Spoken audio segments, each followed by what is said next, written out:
யாரு கூட ஒப்பிடுற? லைலாமணி நீ எல்லாம் ஒரு ஆடு, நீ எல்லாம் ஒரு ஆடு, நீ யார கூட ஒப்பிடுற? தனிப்பட்ட முறையில பேச ஆரம்பிச்சீங்கன்னா தாங்க மாட்டீங்களா? தனிப்பட்ட முறையில எதை பேசுறாங்க? இவங்க டீசன்ட் பாலிடிக்ஸ் பண்றாங்க. கீழ விமர்சனங்களை பார்த்தா அடுத்த குடும்பத்தை பத்தி பேசுறது. அப்ப நாங்க பேச ஆரம்பிச்சா எங்க குடும்பத்தை பத்தி நீ பேசுற, உங்க குடும்பத்தை பத்தி நாங்க பேச ஆரம்பிச்சா என்ன ஆவீங்க? மரியாதை கொடுத்து பேசணும், மரியாதையா பேசணும். திரள் நிதி கொடுத்து வாழ்பவர்கள், திரள் நிதி வைத்து வயிறு வளர்ப்பவர்கள், கொழுப்பில் திரிவர்கள் எங்கள் தலைவரை பேசலாம். ஆமா, இவர் பெரிய பாலன் காமராஜர், கக்கன், ஜீவானந்தம், சிங்காரவேலு, இவர் முத்துராமலிங்க தேவர், இவர் 1900 படித்த ரெட்டமலை சீனிவாசன், இவங்க யாரும் கூட அவருக்கு தெரியாது. காமராஜர் பத்தி பேச தெரியுமா? இல்ல கக்கன் யாரும் தெரியுமா? இல்ல ஜீவானந்தம், சிங்காரவேலு தெரியுமா? என்ன தெரியும்? முதல்ல ஒரு பத்திரிகையாளர் சந்திப்பு நடத்த சொல்லு. தினம் தினம் மக்கள் சந்திப்பு. அரிட்டாப்பட்டி பரந்தூருக்கு போனவர் யார் அரிட்டாப்பட்டிக்கு போல? காங்கிரஸ் கட்சி. விஜய் கிட்ட நேரடியாக கேட்போம், விஜய் கட்சிக்காரன் கேட்போம். காங்கிரஸ் கட்சி ஊழல் கட்சியா இல்லையா? அதுல உங்க நிலைப்பாடு என்ன? காங்கிரஸ் கட்சி ஈழத்துக்கு துரோகம் செய்த கட்சியா இல்லையா? அது உங்க நிலைப்பாடு என்ன? காங்கிரஸ் வாரிசு அரசியல் செய்யற கட்சியா இல்லையா? அது உங்க நிலைப்பாடு என்ன? அதிமுக திமுகவை போலவே ஊழல் கட்சியா இல்லையா? அது உங்க நிலைப்பாடு என்ன?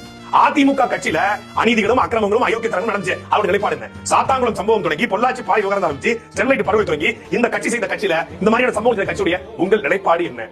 அதை எல்லாவற்றையும் தாண்டி தமிழ்நாட்டில் இன்றைக்கு இருக்கக்கூடிய மிக முக்கியமான பிரச்சனைகள், கனிம வள கொள்ள, ஆட்சி வள கொள்ள, இயற்கை வள சுரண்டல், இதுல தாவேக்காவோட தலைவர் உங்கள் தளபதி விஜயனுடைய கொள்கை என்ன, கோட்பாடு என்ன, கருத்து என்ன? கட்சி ஆரம்பிச்சு ஒரு வருஷம் ஆச்சுன்னு சொல்லி கொடியேற்றி 5 தலைவர்களுக்கு சிறந்த இருக்கிறீங்களா? அந்த ஒரு வருஷத்துல ஏன் ஒரு பத்திரிகையாளர் சந்திப்பு கூட நடத்தல? ஒரு பத்திரிகையாளர் சந்திப்பு கூட நடத்த வக்கற்ற துப்பற்ற விஜயோட கட்சியினர் சீமானை பத்தி பேசலாமா?